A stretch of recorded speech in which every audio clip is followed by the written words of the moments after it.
Muy buenas tardes. Muy buenas tardes. ¿Cómo están todos? Nuevamente en este programa Irreal.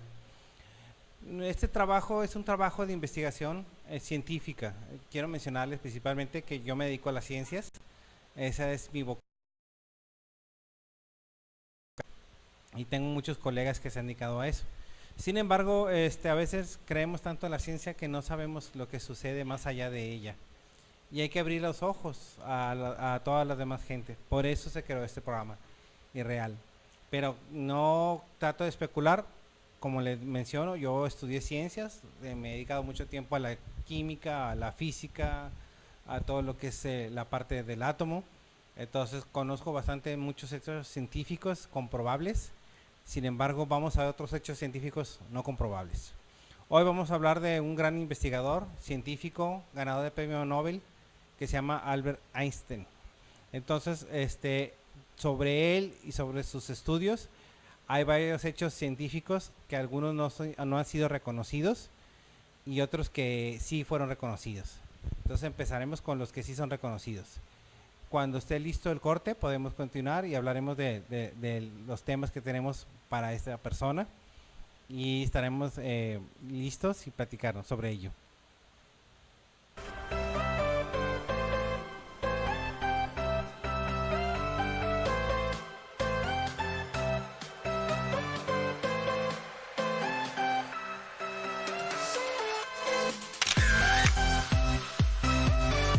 A ver, ¿lo tienes tú?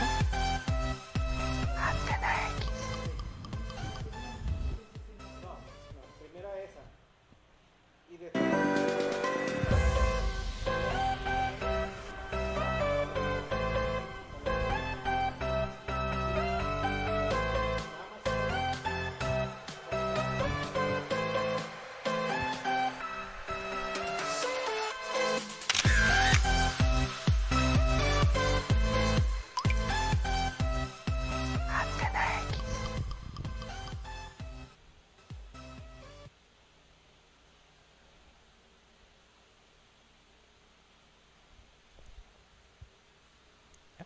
Sí, gracias. Bueno, ya regresamos y hoy vamos a continuar sobre el tema de Albert Einstein.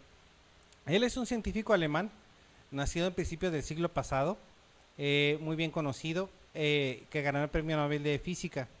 Quiero comentarles que no ganó el premio Nobel por la teoría de la relatividad, ya que mucha gente y detractores de él no creían en esa teoría. Eso hizo que él siguiera investigando y al final de cuentas le dieron el premio Nobel por algún otro estudio que él hizo sobre el electromagnetismo.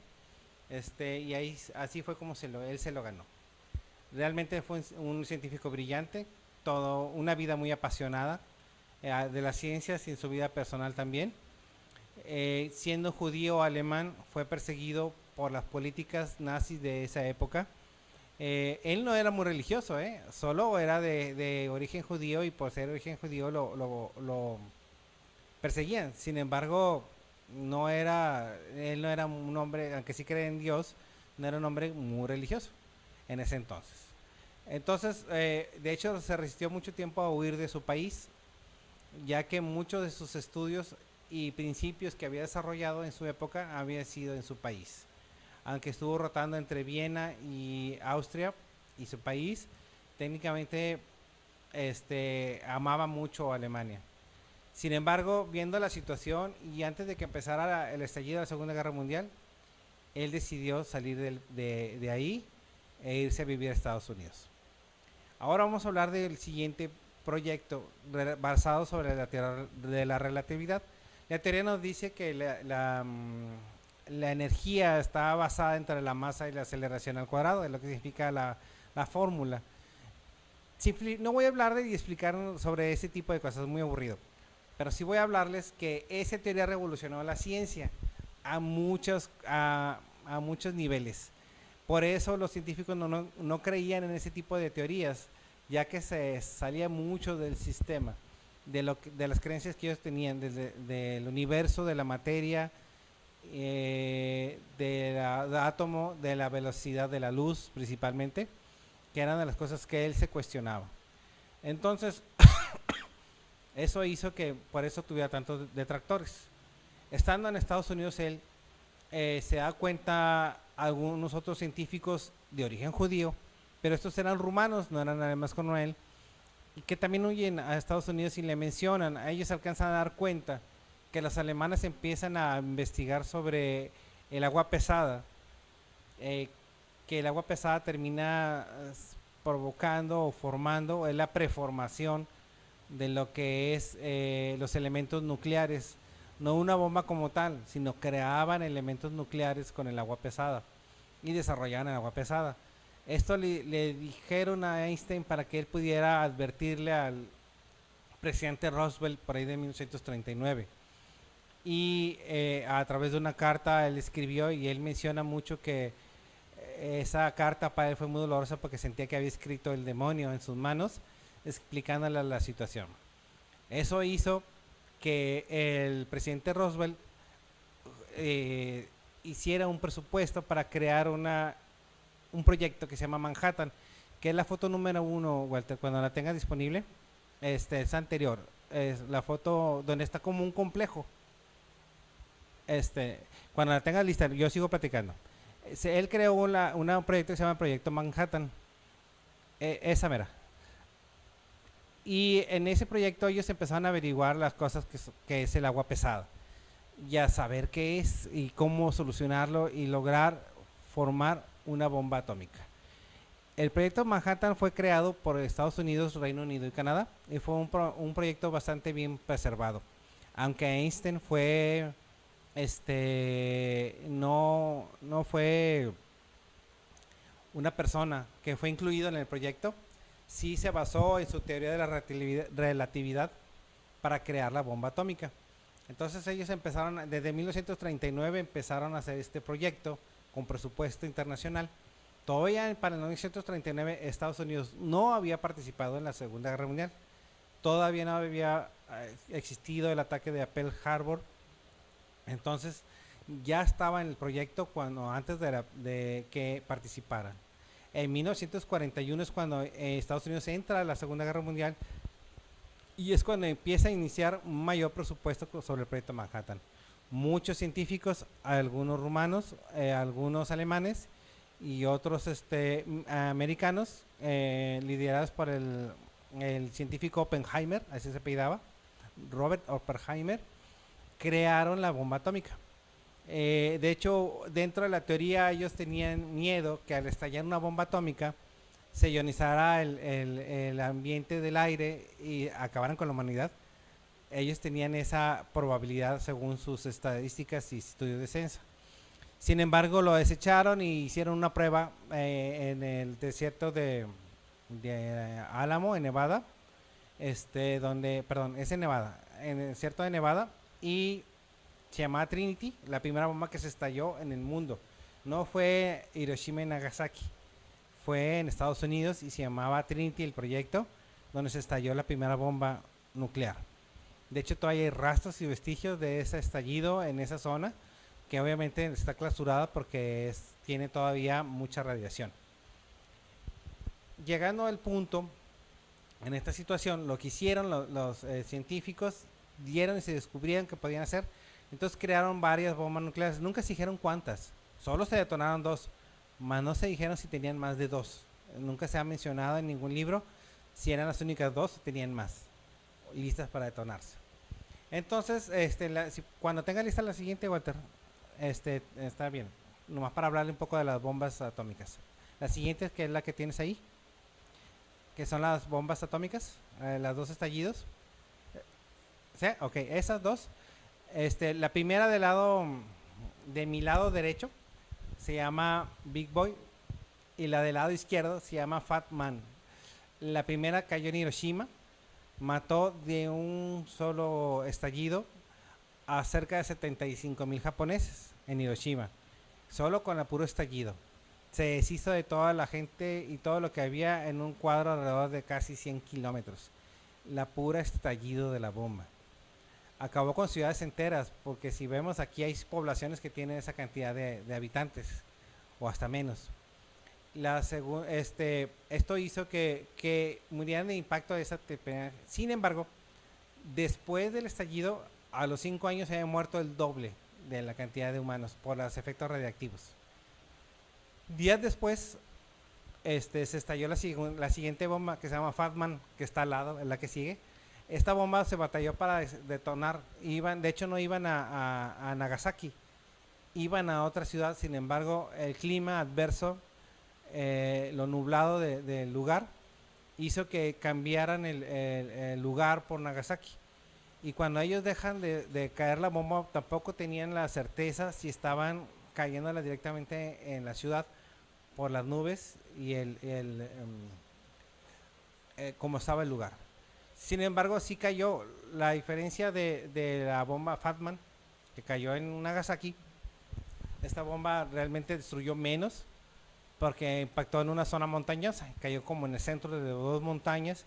Su destrucción fue menor entre comillas, porque murieron 65,000 personas en la primera estallido, pero en los siguientes ya no fue tan mortal para las siguientes personas, porque intervino el factor geográfico en ese entonces.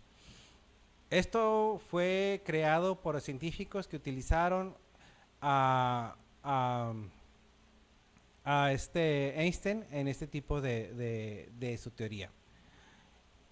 Como ven, la teoría de Einstein nos llevó a ese tipo de cosas. Sin embargo, la teoría de la relatividad tiene otro punto que no ha podido ser desarrollado en teoría o en la ciencia en este momento. Vamos a hablar de otros 3 proyectos después del corte.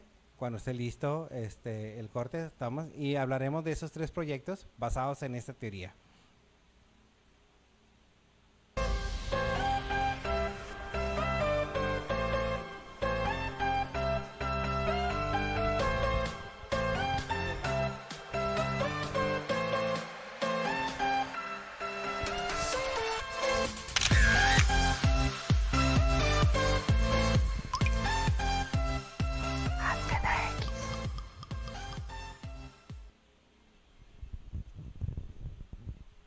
Gracias.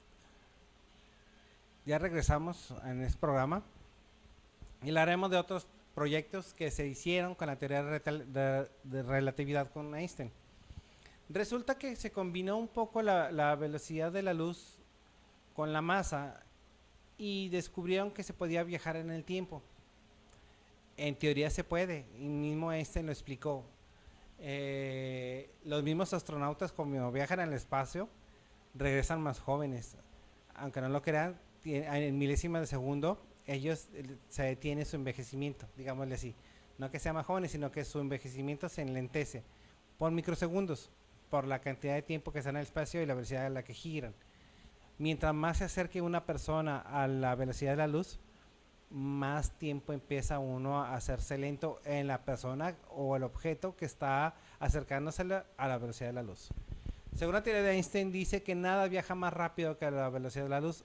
Hasta la fecha no ha sido comprobado y no se ha demostrado que algún otro objeto o partícula llegue a ese punto. Hace unos 10 años, unos científicos hicieron en un acelerador de partículas en Europa, hicieron acelerar unas partículas y descubrieron que había unos neutrinos, que son unas partículas subatómicas, viajaron más arriba de la velocidad de la luz, que eso es obviamente un hecho científico muy relevante porque nada viaja arriba de la velocidad de la luz. Sin embargo, en comprobaciones pues lo hicieron público, lo mandaron a las notas periodísticas y después se tuvieron que retractar porque se dieron cuenta que el procedimiento que habían hecho no había sido comprobable.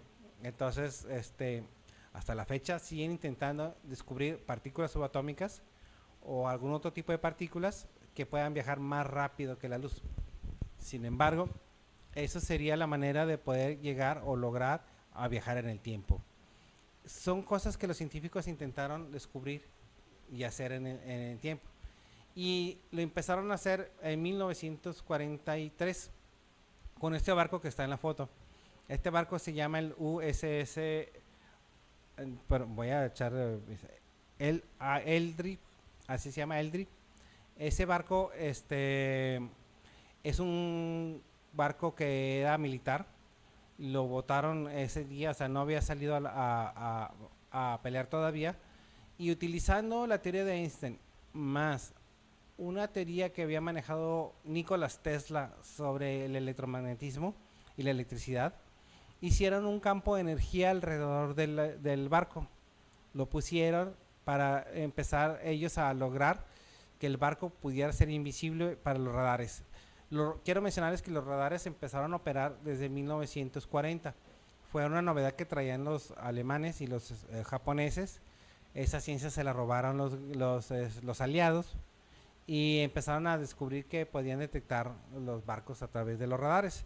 Entonces ellos querían hacer el barco invisible y colocaron todos este tipo de aditamentos al barco alrededor de él para empezar a ver qué podía suceder. Entonces prepararon todo, colocaron todos los aditamentos y empezaron a hacer el procedimiento. En la primera sesión que hicieron, lograron solo que el barco destellara una luz, que no pasara absolutamente nada más que los marinos que estaban adentro del barco, que todos eran militares, y se hizo el experimento con marinos adentro, manifestaran náuseas o sentirse enfermos durante el proceso. Eso hizo que los científicos modificaran el proceso. Este proyecto se llama Proyecto Filadelfia.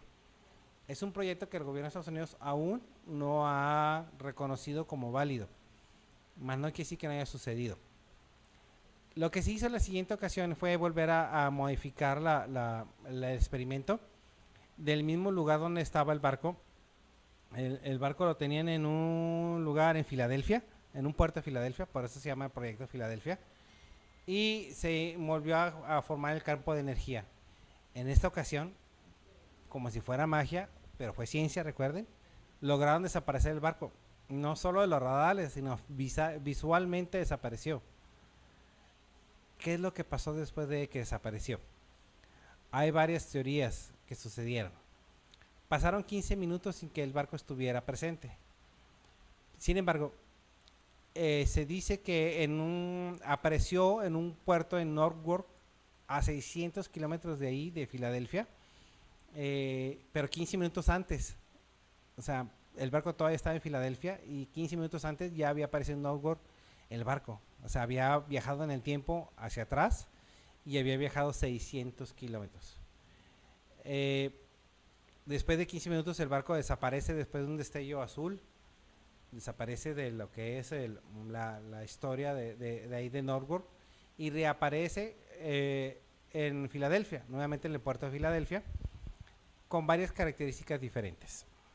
Primero, la mayoría de los marinos manifestaban esquizofrenia, al grado de locura algunos. Esto hizo que muchos se preocuparan mucho.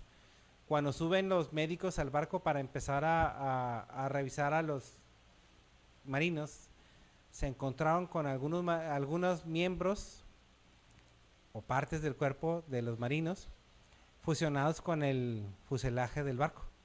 Sobresalían de las paredes de los barcos brazos, piernas, cabezas, dorsos, mitades del cuerpo, completamente fusionados los cuerpos de las personas. Y los últimos marinos que encontraron estaban invertidos, todo lo de adentro atrás, y todo lo de adentro, las entrañas de los marinos estaban por fuera y todo lo de fuera estaba por dentro.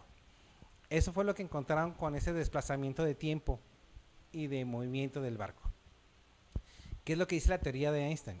Cuando se mueve algo en el tiempo, no solo se mueve en el tiempo, sino piensen que la Tierra sigue girando. En ese desplazamiento de tiempo la Tierra sigue girando.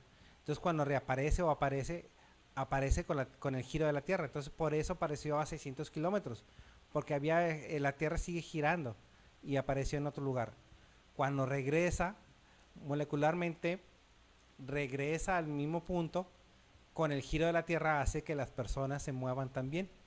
No se reacomodaron, se reacomodaron las posiciones donde estaban, pero con el movimiento de la Tierra hizo que se descoordinaran junto con el barco. Eso es todo lo que estoy platicando.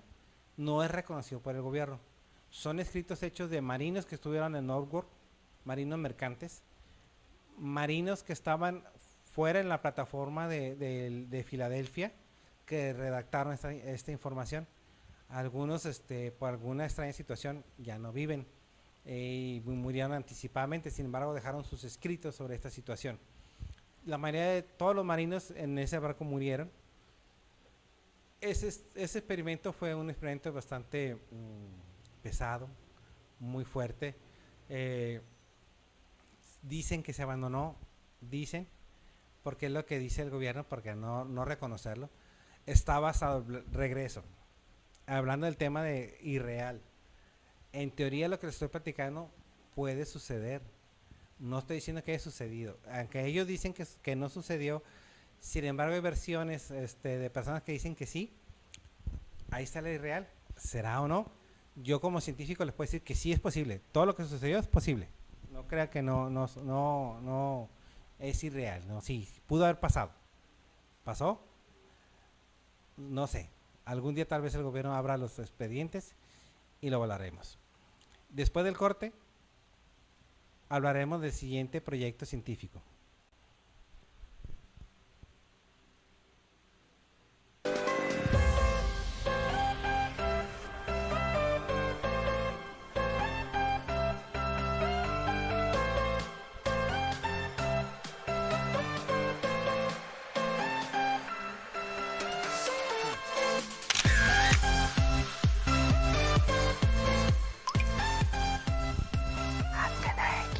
Okay. Ya regresamos.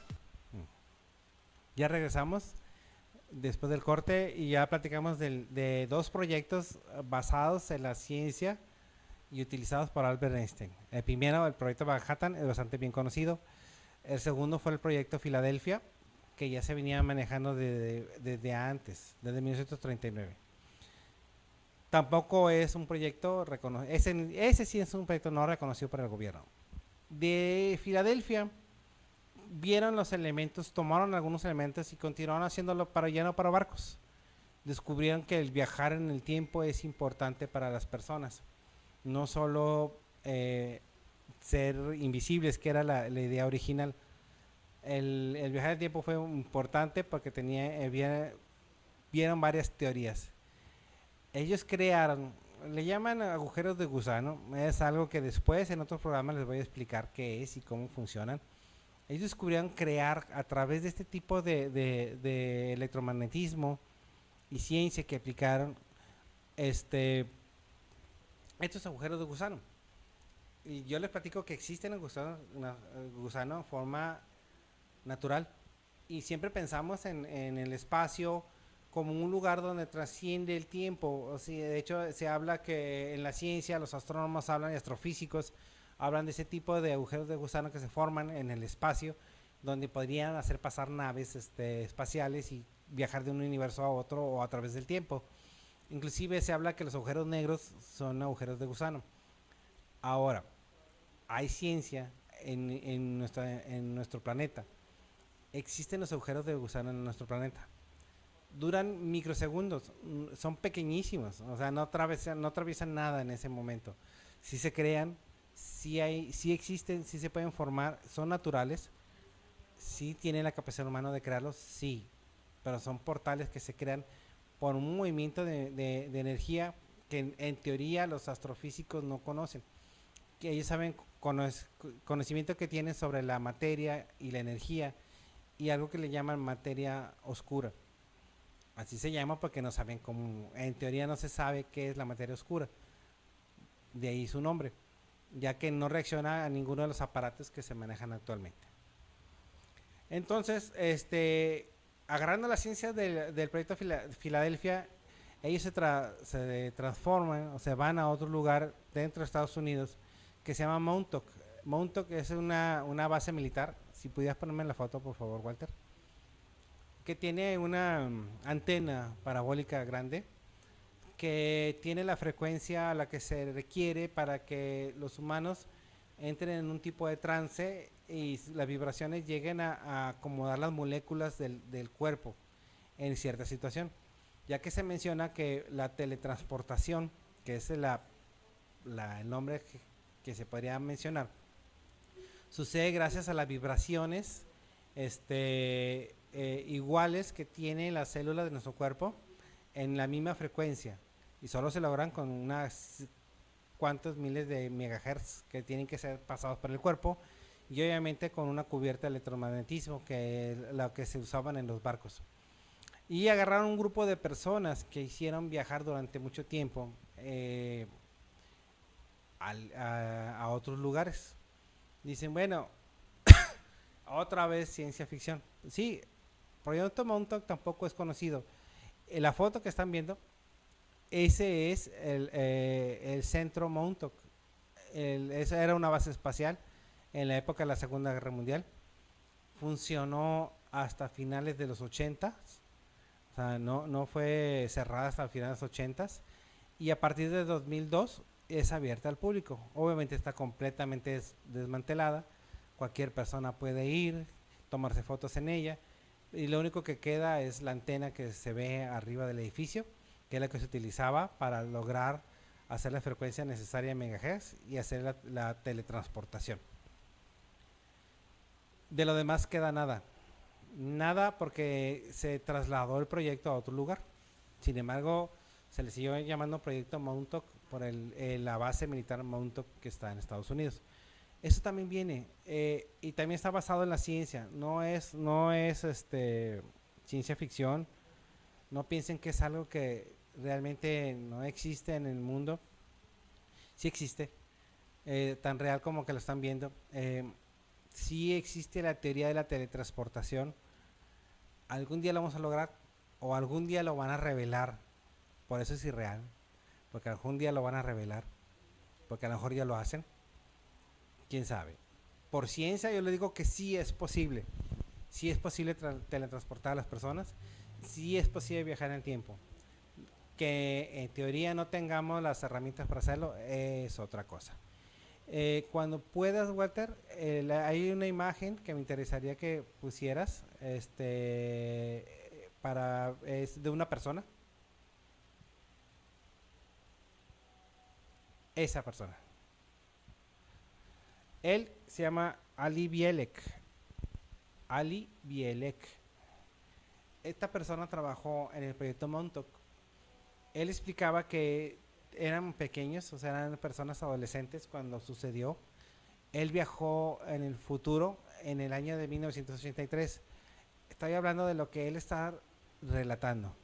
No hay pruebas, obviamente, científicas, solo su palabra. Él no ha muerto todavía, vive y sigue dando conferencias sobre el tema. Él explicaba que él vivió 2 años en el año 2739 y dio una descripción del planeta en el 2739. Menciona que hubo algunos holocaustos naturales y otros creados por el hombre que hizo que la humanidad quedara en solo 300 millones de habitantes, que es nada. O sea, Estados Unidos solo tiene 200 millones y México tiene 100. Es como si hubieran quedado nomás Estados Unidos y México en todo el planeta. Eso hizo que en muchos lugares ya fuera inhabitable la tierra y que habían creado ciudades flotantes. Él los describe bien y explica cómo el hombre logró neutralizar la gravedad para poder flotar, porque todas las ciudades eran flotantes y se pueden mover alrededor de la tierra sin problemas. En esos 2 años él aprendió mucho de tecnología de esa época y hablaba de que ya no existían los gobiernos. Las personas que estaban en esa época no se requería papel moneda, ya que todos vivían bastante bien. Solo ibas a adquirir tus bienes como ibas teniendo, ya no había necesidad de policía. Él mencionó que durante estos 2 años él no estuvo tan saludable, ya que pues no pertenecía a ese tiempo en ese momento. Inclusive menciona que batalló mucho con el idioma, porque ya no se hablaba el inglés como se habla en su tiempo o en la actualidad, y gracias a que algunas personas todavía lograban hablar el idioma o lo tenían como recuerdo, lograron comunicarse con él y reaprendieron muchas personas a hablar el idioma como tal, ya que ya no era muy parecido, pero ya no era exactamente igual. Entonces Ali menciona que él estuvo todo ese tiempo que le faltó edad. Menciona que solo los niños y adolescentes podían viajar.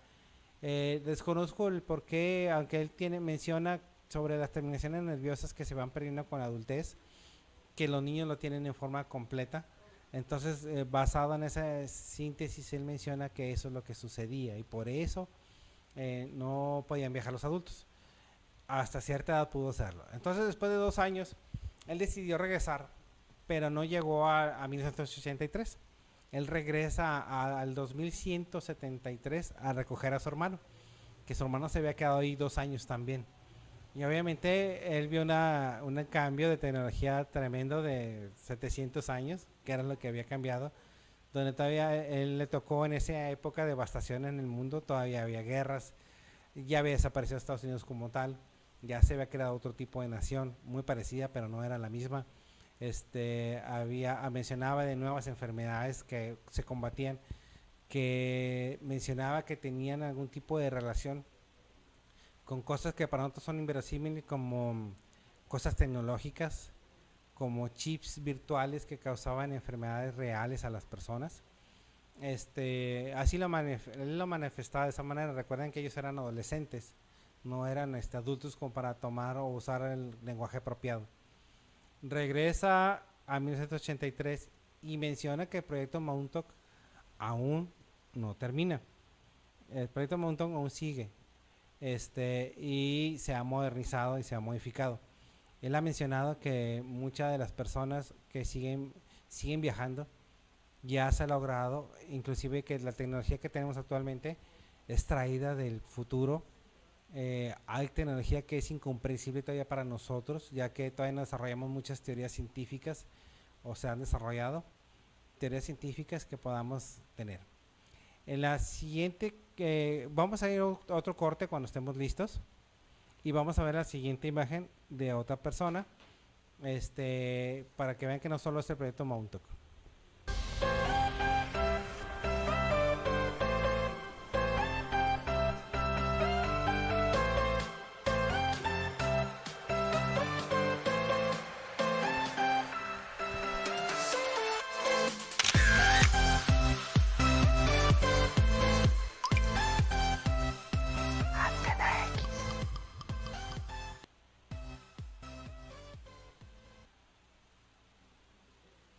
Ok, ya regresamos con los demás. Seguir platicando sobre el viaje en el tiempo. Hoy vamos a continuar. No solo en Estados Unidos se han desarrollado proyectos. Habla de la teoría de una persona que se llamaba Sergei Ponomare- Ponomarenkov. Ponomarenkov. Es ucraniano, no es ruso. Él iba caminando por la calle, es fotógrafo de profesión para un periódico en 1950. Él iba muy contento, iba a ver a su novia. Son dos fotos, él está a la izquierda en el inferior, es él, y arriba a la derecha es una foto que él tomó minutos antes de que le pasara algo muy importante. Él iba caminando por la plaza principal de Ucrania en 1950 cuando toma esa foto. De repente no sabe qué pasa, se siente asustado, sufre alucinaciones y se despierta tirado en la plaza de Ucrania. Cuando llegan los policías a levantarlo, no reconoce el uniforme de los policías y los policías lo ven con una ropa. Estoy hablando que esto sucedió en el 2006. O sea, en el 2006 los policías recogen a Sergei de la plaza de Ucrania con una ropa muy parecida a las épocas de los 50, con esa gorra, con su cámara fotográfica, con su rollo de película y hablando ucraniano de esa época, no con cambio de acento, sí, pero con el tipo y contenido de palabras que se manejaban en esa época. Él sabía que estaba en la Unión Soviética y se sorprendió mucho saber que Ucrania ya era un país. Entonces los policías fueron siempre corteses y amables y trataron de ayudarlo. Lo levantaron y lo llevaron a la comisaría. Lo trataron de tranquilizar. Él no reconocía algunas partes de la calle de Ucrania y después cuando se desplazaron a otros lugares él no reconocía absolutamente nada. No sabía dónde estaba. Resulta que estando Sergei en la comandancia de policía empezó a contarle la historia a los policías y les mencionó que él iba a salir en su casa, habló de la fecha de 1950, ahí menciona el mes y el día, no lo recuerdo honestamente. Iba a ver a su novia.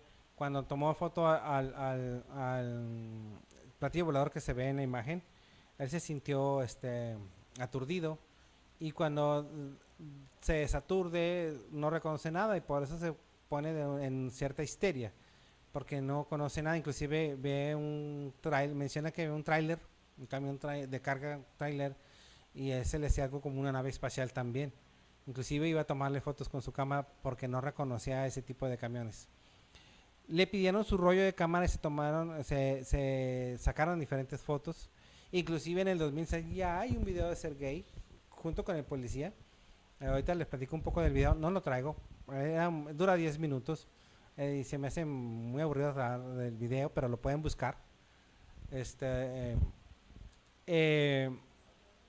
resulta que en ese video él explica la situación y le preguntan la edad que tiene y él menciona 26 años, le piden su identificación y la identificación es auténtica, la revisan, es auténtica, dice de Moscú, habla de la Unión Soviética y habla de su edad y viene la foto en su registro que él menciona y mencionó la dirección de su novia a la cual iba a visitar y él se sentía bastante mal. Entonces los policías lo creían como loco de alguna manera, sin embargo cuando los papeles los autenticaron se dieron cuenta que no era así, que sí eran reales papeles y que la foto era auténtica a la de él.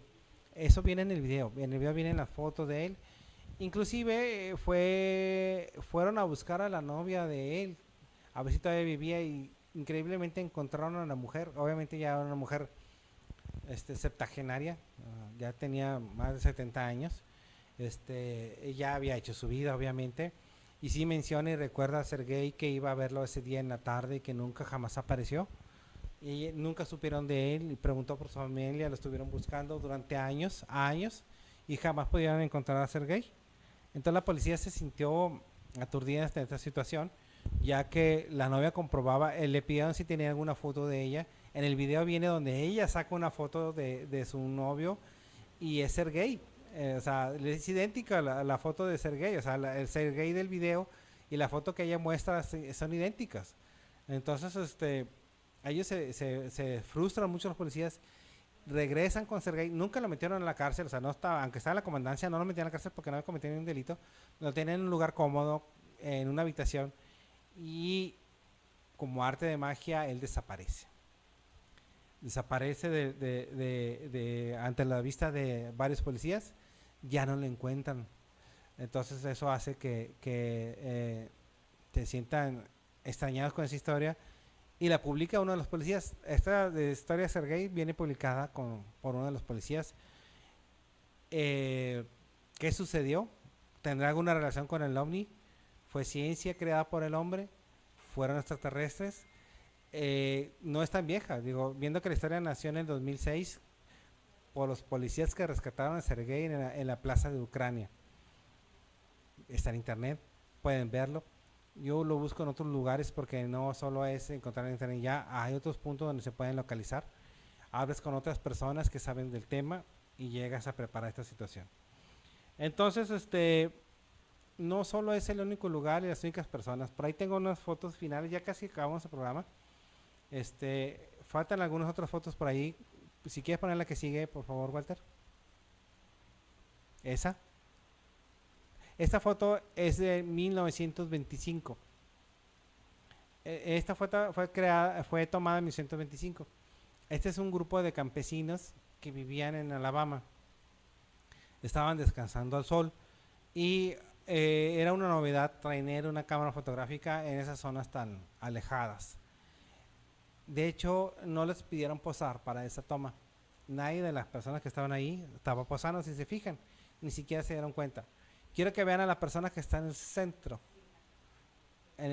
de la foto. Si ven el corte de pelo, la ausencia de un sombrero que todos usan ahí, la camisa a media manga, el pantalón también con un estilo moderno como de los 60s. Esa persona no coincide con las personas que están alrededor, que tiene una vestimenta más parecida a la época de un campesino de 1925 que andaba en mezclilla u overol con sombrero por el sol.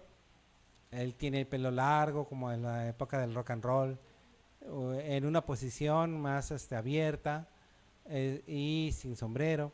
Entonces no crean que todas las personas que están no siempre ha sido la teoría de viajes en el tiempo lo que ha sucedido. Como pueden ver, hay fotos como esas. Se comprobó, se hizo una investigación de esa toma. No crean que nomás saqué la foto ya. Se hizo un estudio sobre esa foto. Se trató de encontrar el origen del fotógrafo. No se encontró nunca el origen del fotógrafo. No supo quién la tomó. Pero sí se averiguó que no es un fotomontaje. No está fotomontada porque es muy fácil fotomontar o averiguar los fotomontajes de fotos antiguas. Y había dos opciones. Puede decir, o todos se vistieron de la época de 1925 menos uno y se envejeció la foto, o se montó la imagen sobre esa imagen real. Pero al tomarle muestras al papel que se usaba y a la película reveladora que se usaba en esa época, se demostró que era de 1925, que sí correspondía el año con la toma. Lo que no correspondía era la persona que estaba ahí. Si puedes poner la siguiente imagen, Walter, cuando estés listo. ¿Hay otra por ahí? Sí, por ahí debe haber otra. Esa mera. Gracias. Esta es una foto de 1940. Es una foto de personas de ciudad. Igual, las personas no vestían de una forma diferente. Los hombres usaban traje, saco, corbata, sombreros elegantes. Se llaman de ala ancha ese tipo de sombrero que usaban en esa época. Las mujeres también vestían muy femeninas, con ropas entalladas y con sombrero. Sin embargo, no andaban en la calle con lentes oscuros, aunque se han invitado a principios de 1920. Los lentes oscuros no eran lentes que se utilizaran comúnmente entre las personas. Lo usaban más los artistas, los pilotos aviadores, los pilotos de carreras. Eran los que realmente usaban lentes oscuros. La gente común no los usaba. No era un artículo de lujo. Era un artículo de lujo, no era un artículo que las personas utilizan como un accesorio, como ahorita, que puedes tener varios tipos de lentes según como esté el clima. Entonces, si se fijan en la persona, usa una camiseta. Nadie trae camiseta, no se usaban camisetas en 1940 como la que trae él, con un estampado, con un suéter encima con cierre, o sea, muy de los 70s o final de los 60s, con el corte de pelo también muy de esa época. En aquella época, en los 40 no se usaba el pelo así, se usaba más le llamaban brillantina o la grasa que se usaba en el pelo y trataban de acomodarlo, y mucho menos usaban lentes oscuros. También la postura de la persona, si se fijan, no es una persona joven, y si bueno, a lo mejor es una persona joven que se rebeló. En los 40 están de la Segunda Guerra Mundial, no vestían así los jóvenes, no usaban ese tipo de chamarras ni se usaban ese tipo de ropa. Entonces todo es posible en este mundo. Esta es la última foto que tenemos. Hay más, hay muchas más. Busquen el video de Sergei en internet. Sería bueno que lo buscaran así como Sergei. Lo voy a decir el apellido. Ponomarenko, con K. Busquen el video de Sergei Ponomarenko. Vean lo que está sucediendo y recuerden que ¿es ciencia o no? Por eso se llama irreal. Nos vemos el próximo fin de semana con otra irrealidad. Siempre hay cosas que podemos ver, sentir o percibir. Si ustedes tienen algún comentario, conocen de algo, coméntenlo. Estamos a sus órdenes para cualquier situación. Ahí dejen sus datos y si quieren algún otro tema lo explotamos con todo gusto. Nos vemos el próximo domingo. A sus órdenes. Mi nombre es Hugo Torres. Recuerden que amo la ciencia.